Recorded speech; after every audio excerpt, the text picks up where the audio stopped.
Yeah, I mean, in the last one, getting that 670 after a weird error, but looks like he got to ZB pretty quickly, recognizing the soon ZB with no problem. 5.35. The solve was not... Pieces perhaps, taking all 12 seconds of inspection, and got to OLL extremely quickly. This is a 4.81. Amazing one is can find a more efficient solution. It would be Tymon Koloshinsky. Here we go. There's that ZB now. 5.20, not good enough.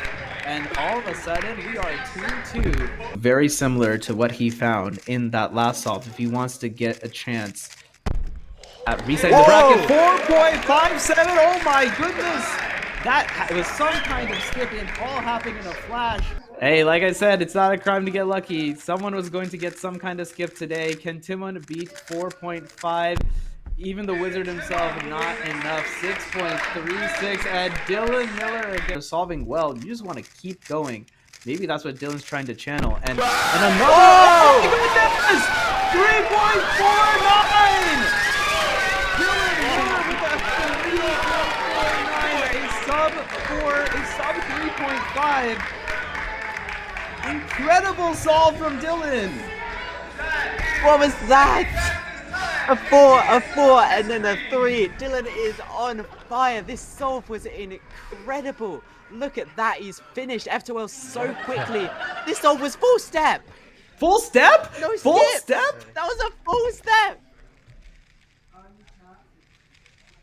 Oh my goodness. Absolutely special stuff from Dylan Miller. He picked the right time to peak. Grand finals of all places against Tymon Koloshinsky.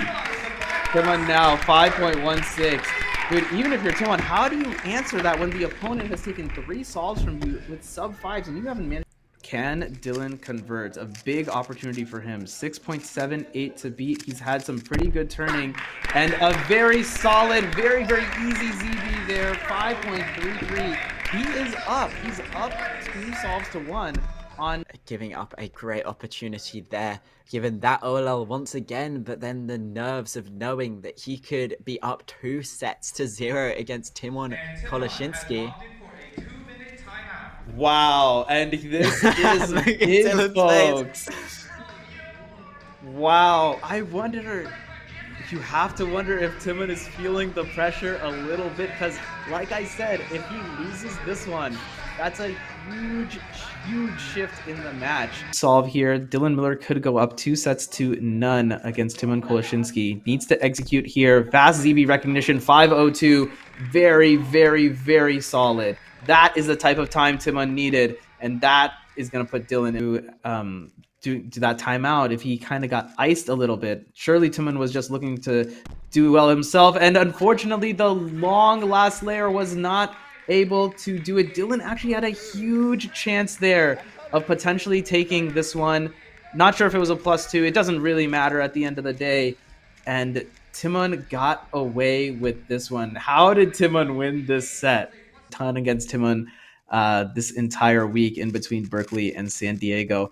But his turning is just looking so good in the F2L stage right now. 5.87, a great solve. Very comfortable for Tymon to do. 5.87 to beat. One of the best in the world. Soon ZB is the play. 5.54. Little fist bump from Tymon. Tymon is back. That's when he wasn't supposed to. Here's Tymon now. Very smooth. Very smooth turning through F2L. Only complaint you could have is maybe a little bit on ZB recognition and the very last turn. But very comfortable up 2-0. This is much more of what we're used to.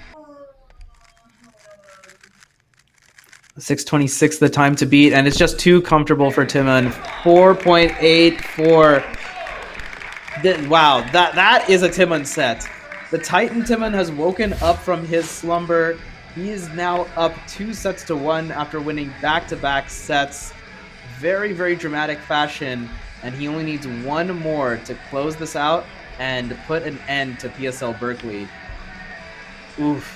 Wow, what could have been? CCTV cameras are completely off right now. It's his to lose this solve. Just needs to beat 774, and he's going to do it comfortably. 5.7, and he is up 2-0.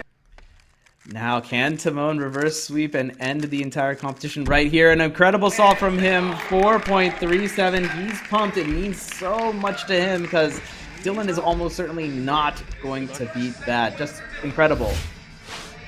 Just when you think Tymon's out of it, he comes swinging back. A 4.3, a flawless solve, doing a ZBLS, which gave him a PLL case.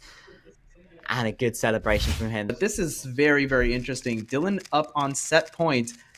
And this is a great start. Exactly what you want if you need to beat a 6. 5.67. The characteristic bang right there. And we're all tied up, folks. 2 sets to 2. Dylan Miller, Tymon Koleshinsky, Grand Finals. Bang, bang, but Tymon is not dead yet. It is 2 sets to 2. And remember, although this is the grand final, Dylan came from the lower bracket. So if he beats Tymon, they reset the whole match and they... Deciding 5th solve of this first half of grand finals. Potentially the last half if Tymon can capitalize. There's Dilly, flawless execution once again, 507, and he has put the dart right near the bullseye. What a start for Dylan, some flawless turning. I said earlier I wanted him to have flawless F2L turning and flawless last layer, and that happened right here. Bit of a mistake. This is nuts. Like, I mean, Tymon is amazing, don't get me wrong, but an exec error in F2L means he's already lost it here. 5.74 is not good enough, and Dylan Miller on set number 5 is up 1 solve to nothing. So it's not a free win for him. Yellow Cross is the choice here. Just an amazing F2L. No, absolutely no problems. Edge is already oriented. 5.62, 2-1 here, and that would be huge for him. You know, we're talking all about Dylan, but if Tymon can just claw back, which it looks like he's gonna do right here, Tymon now is 1 solve away from just ending it all, and it just won't even matter that Dylan had an amazing run. He got a 3 in there. He's done it before. Can he do it again? Oodles of edges that are oriented here. Just needs to execute. A little bit of hesitation in OLL and a Z-perm potentially. 5.86. He beat it. Oh my goodness, it's just too simple. Oh my goodness, a huge cube drop, but he's got it. 5.71 in dramatic fashion. Dylan Miller gave him a run for his money, 3 sets to 2. But oh my god, Tymon Koleshinsky, when it came down to it, backed himself and he did it. Champion Tymon Koleshinsky!